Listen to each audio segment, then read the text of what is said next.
Alors, je vais vous transmettre les recommandations concernant les appareils de rétention.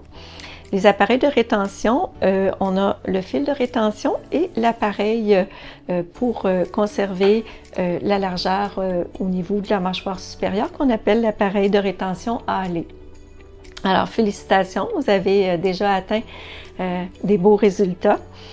Le fil de rétention, en fait, va être généralement collé sur le derrière des dents du devant, donc les dents antérieures. On va parfois en mettre sur les dents du haut et aussi au niveau des dents du bas, selon les besoins. Alors, c'est bien important de brosser nos dents régulièrement, comme on le fait habituellement. Peut-être la seule différence avec le fil de rétention, c'est l'utilisation de la soie dentaire. En fait, toujours important de garder une bonne santé de nos gencives, étant donné que le fil de rétention est placé derrière les dents, parfois sur les dents du haut, en devant, c'est possible quand même de pouvoir passer la soie dentaire, étant donné que le fil est parfois placé assez haut, c'est possible d'aller passer la soie dentaire sans nécessairement devoir aller passer le fil de soie dentaire sous le fil de rétention. Donc, si jamais c'est nécessaire, on doit utiliser ce qu'on appelle un enfileur.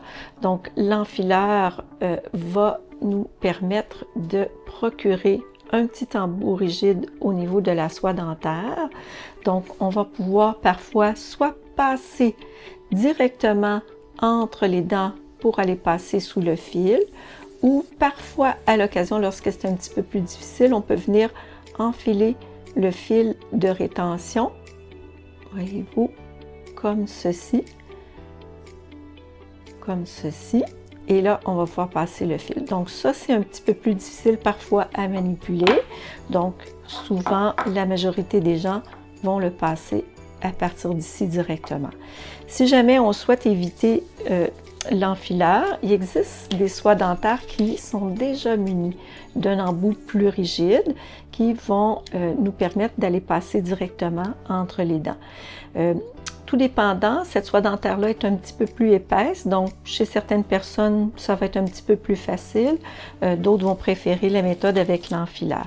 Il y a une chose qu'on va recommander d'éviter avec les fils de rétention, ce sont l'utilisation des brossettes. Autant elles peuvent être utiles pendant les traitements, l'utilisation des brossettes entre les dents peut être occasionner une pression beaucoup trop importante et parfois on peut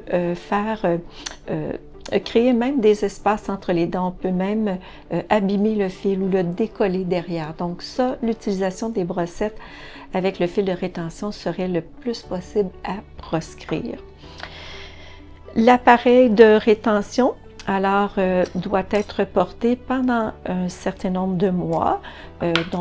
Généralement, la plupart du temps, elle est portée au niveau des dents à la mâchoire supérieure, donc un peu comme ceci.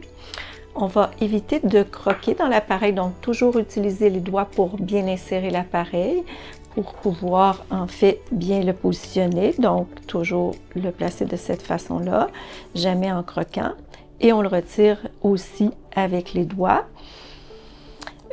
Lorsqu'on va le retirer, parce que généralement il peut être porté quand même la nuit, on va toujours devoir le placer à l'intérieur de la boîte pour le protéger, pour éviter de le perdre, l'endommager, même de l'abîmer.